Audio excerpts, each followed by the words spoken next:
கல்யாணம் பண்ணது எல்லாமே உனக்கு ஞாபகம் வந்துருச்சா? ஆமா டோரா, நம்ம 2 பேரும் லவ் பண்ணி சர்ச்சில் கூட கல்யாணம் பண்ணிக்கிட்டோமே. எனக்கு நல்ல ஞாபகம் இருக்கு.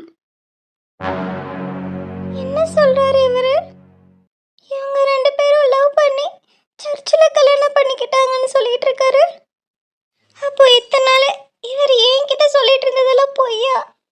அப்போ என்ன கல்யாணம் பண்றதுக்கு முன்னாடி இந்த பொண்ணு கல்யாணம் பண்ணியிருக்காரா? அப்புறம் எதுக்கு என்கிட்ட நல்ல ஒரு மாதிரி பேசணும்? அப்ப இத்தனை நாள் கங்கை இவரை பத்தி சொன்னதெல்லாம் சரிதான் போல. நான் தான் நான் தான் இவரை மண்ணு மாதிரி நம்பியிருக்கேன். புத்தி கெட்டவ. இவரோட முழு சுயரூபம் நம்மளுக்கு இன்னைக்கு இது தெரிஞ்சிருக்கு. இன்னும் ஒரு நிமிஷம் கூட அவர் வீட்டில் நம்ம இருக்கக்கூடாது. இனிமே நான் இங்க வரவும் மாட்டேன். அவருக்கும் எனக்கும் எந்த சம்மந்தமும் இல்லை. என் வயிற்றுல வளர குழந்தைக்கும் அவருக்கும் எந்த சம்மந்தமும் கிடையாது. நான் என் குழந்தைய அவரை தொடக்கூட விட மாட்டேன்.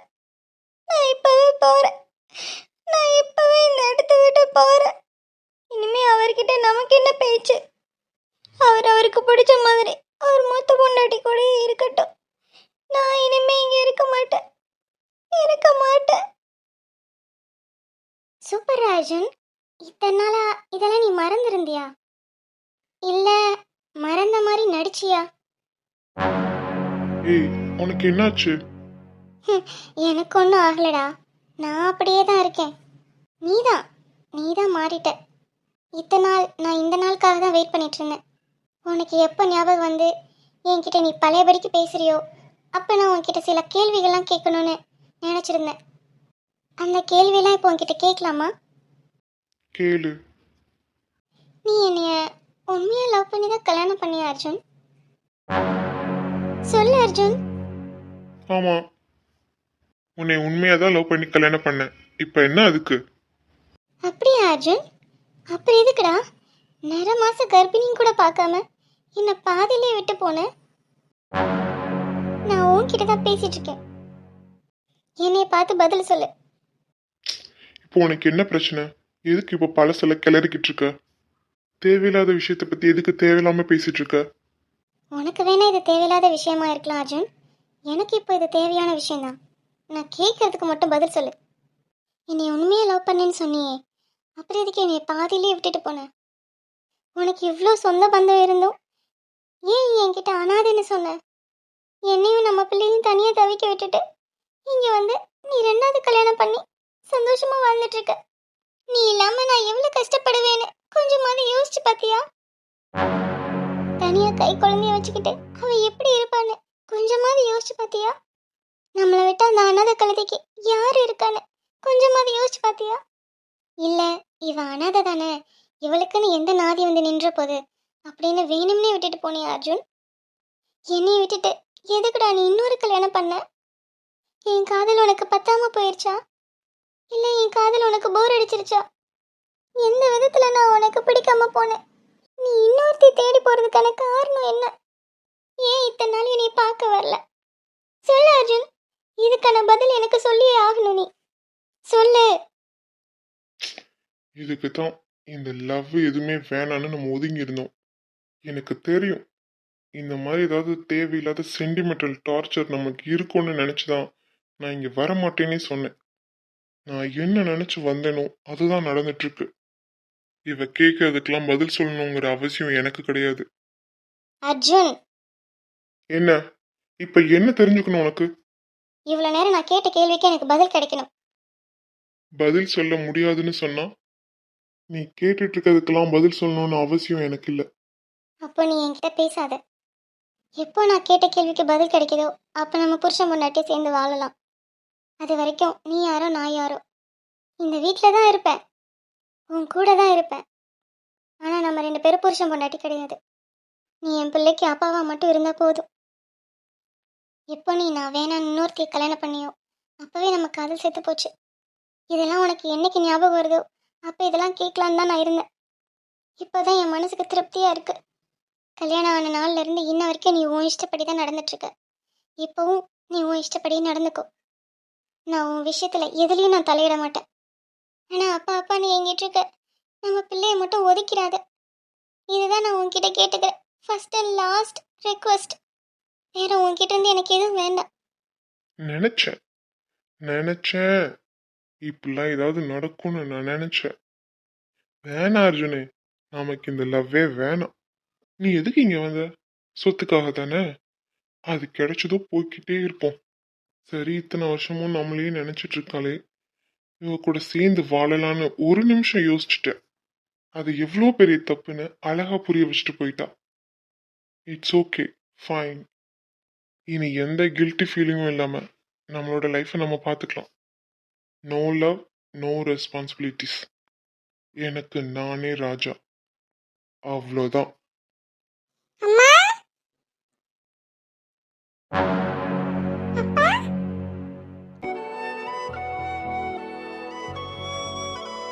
நான் அப்பா கூப்பிடலாமா அர்ஜுன்? ஏன்னா நான் அப்பா கூப்பிட்டா நீங்க திட்டுவீங்கல்ல.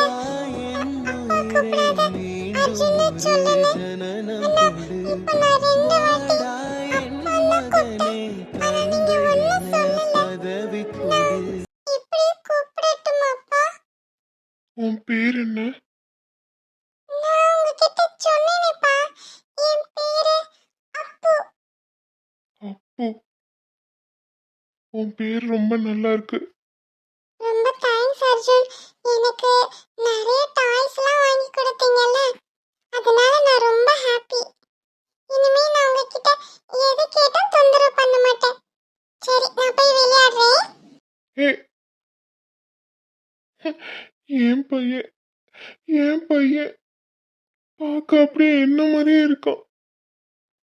சாரி அப்பு, நான் உனக்கு சரியான அப்பா கிடையாது. இந்த அப்பா உனக்கு வேண்டாம். ஹலோ, சொல்றி, நீ கால் பண்ணியிருந்த. சாரிடி, அட்டென்ட் பண்ண முடியல. ஏண்டா வேலையா இருந்தியா? ஆமாடி, ட்ரைனிங்காக வெளியில வந்திருக்கேனா, அதான் செம்ம வேலை. சரி சொல்லு, சாப்பிட்டியா? சாப்பிட்டேன். நீ சாப்பிட்டியா? சாப்பிட்டேன். என்ன மேடம் இவ்வளோ ஃப்ரீயா பேசுறீங்க? என்னடி, என் மாமனார் மாமியார் இல்லையா? இல்லடா, பெரியம்மா கூட கோயிலுக்கு வந்தேன். அதான் பெரியம்மாக்கு ஏதோ வேண்டுதல் இருக்கா, அதை முடிச்சுட்டு வரேன், நீ உட்காந்துருன்னு சொன்னாங்க. அதான் அந்த கேப்ல நான் உனக்கு கால் பண்ணியிருக்கேன். அதான் இவ்வளோ ஃப்ரீயா பேசுறீங்களா மேடம்? ஆமா. இப்போ நீ ஃப்ரீயா இல்ல வேலையா இருக்கியா? நான் வேணா அப்புறமா கால் பண்ணட்டுமா? இல்லடி, இப்போ நான் ஃப்ரீ தான், பேசு. ஆமா, என் டைரியை படிச்சேன்னு சொன்னியே, என் கவிதைலாம் எப்படி இருக்கு? எதுவுமே சொல்லல. நீ எதை பத்தி கேக்குற? ஓ, நீ டைரியில எழுதியிருந்தியே அதுவா? அதுக்கு பேரு கவிதையா? வே, நல்லாவே இல்லை. ம், உனக்கு போய் எழுதினேன் பாரு, என்னை சொல்லணும். ஃபர்ஸ்ட் உனக்கு கால் பண்ணதே தப்பு. நீ ஃபோனை வை. அடுத்த வாட்டி வரும்போது என் டைரி கொண்டு வந்து என்கிட்ட கொடுத்துரு. ஆளி மூஞ்சி பாரு. என் கவிதை நல்லா இல்லை நான் சொல்கிறேன். போடா, இனிமே நீ என்கிட்ட பேசாத. ஏய் ஜன்னி, சும்மா விளையாட்டுக்கு தான் சொன்னேன், உடனே மூஞ்சி தூக்கி வச்சிருப்பியே. இப்போ உன் முகம் பார்க்க எப்படி இருக்கும்னு நான் சொல்லவா? உன் புருவம் ரெண்டும் தூக்கி இருக்கும், உன் வாய் கோணலா இருக்கும். அந்த முகத்தை பார்க்க எப்படி இருக்கும்னா இஞ்சி தின்ன மங்கி மாதிரியே இருக்கும். ஏண்டா டேய், நக்கல் பண்ணுறதும் இல்லாமல் சிரிக்க வேற சரியா? உன்னை எவ்வளோ அணு அணுவாக ரசிச்சு உனக்கு கவிதைலாம் எழுதுனா என் கவிதை நல்லா இல்லைன்னு சொல்கிறல. பரவாயில்ல, இருக்கட்டும். ஏய், நான் சும்மா தான் சொன்னேன், சும்மா கொஞ்ச நேரம் உன்னை சீண்டி பார்க்கலான்னு. மற்றபடி உன் கவிதை ரொம்ப நல்லா இருக்கு. நான் நேரில் வந்ததுக்கு அப்புறம் நீ என்னை பார்த்து ஒரு கவிதை சொல்லணும். This is my humble request. என்னது? உன்னைய நேரில் பார்த்து கவிதை சொல்லணுமா? அதுக்கெல்லாம் வாய்ப்பே இல்லை. உன்னை நேரில் பார்த்தா எனக்கு கவிதையெல்லாம் வராது. வெக்கம் தான் வரும். பாரா, மேடம்க்கு வெக்கம்லாம் வருமா? பார்த்தா அப்படி ஒன்றும் தெரியலையே. நான் வெக்கப்படுறத நீ நேரில் வந்து பார்த்து தெரிஞ்சுக்கோ. சரி, அதெல்லாம் இருக்கட்டும். நான் உனக்காக கவிதை எழுதினல, இப்போ எனக்காக நீ ஒரு கவிதை சொல்லு. அதுவும் இப்பவே சொல்லணும். என்னது, நான் கவிதை சொல்லணுமா? ஐயோ, எனக்கு கவிதையெல்லாம் சொல்ல தெரியாதுமா. இப்படி மணிக்கணக்கா நின்று பேச சொன்னேன்னா நல்லாவே பேசுவேன். அதுவும் உன்னை கிண்டல் பண்ணி இரிட்டேட் பண்ண சொன்னா அது எனக்கு நல்லாவே வரும். மற்றபடி எனக்கு கவிதைலாம் சொல்ல தெரியாதுமா. அதெல்லாம் எனக்கு தெரியாது. இப்போ எனக்கு ஒரு கவிதை வரணும். வரலனா ஆ வேணா தாயே, நீ தக்க சமயமா பார்த்து ரிவெஞ்ச் எடுப்ப. நான் ட்ரை பண்றேன்.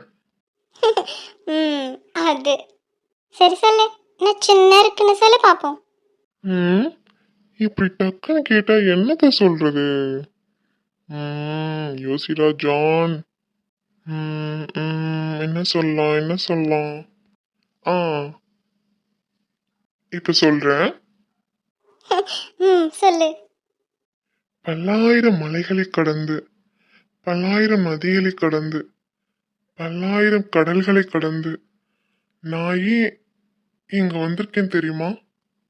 My love, because I love you. I love you Janani.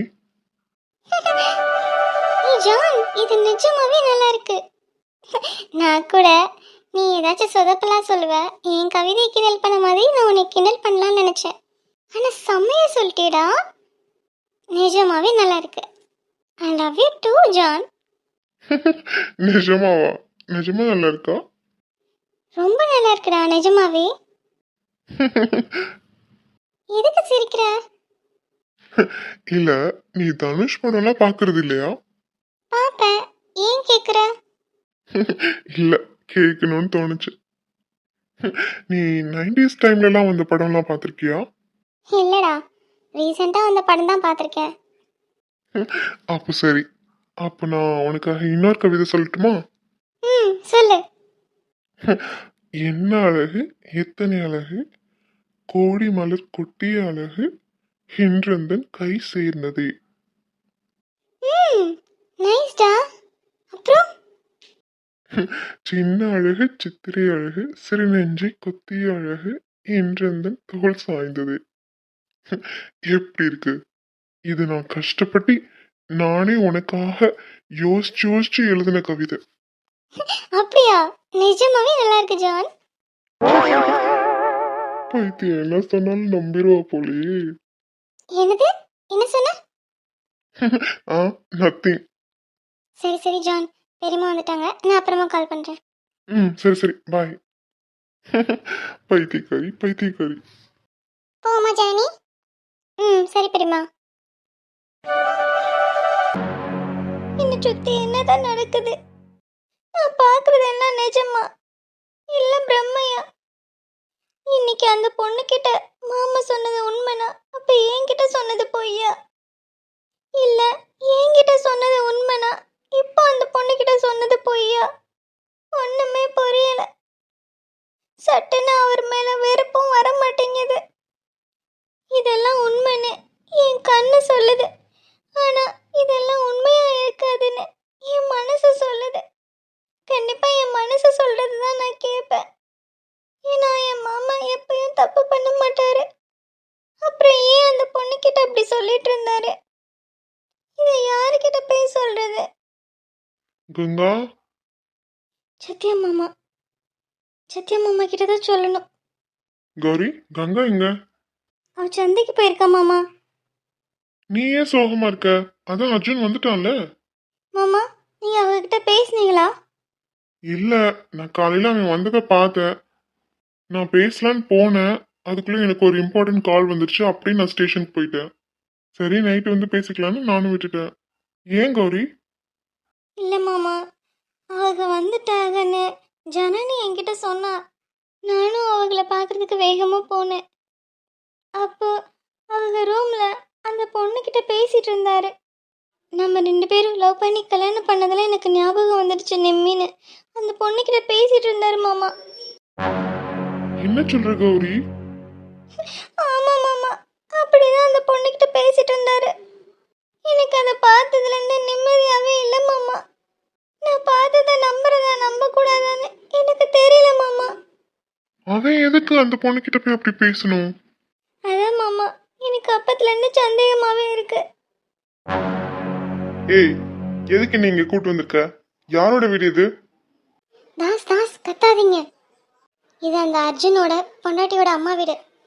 சரி, என்ன எதுக்கு இங்க கூட்டு வந்திருக்க? தாஸ், காலையில் நீங்கள் தான் அர்ஜுன் நினச்சிட்டு உங்களை பார்க்க வேகமாக வந்தா. அதை நான் ஒரு ஓரமாக நின்று பார்த்துட்டு இருந்தேன்.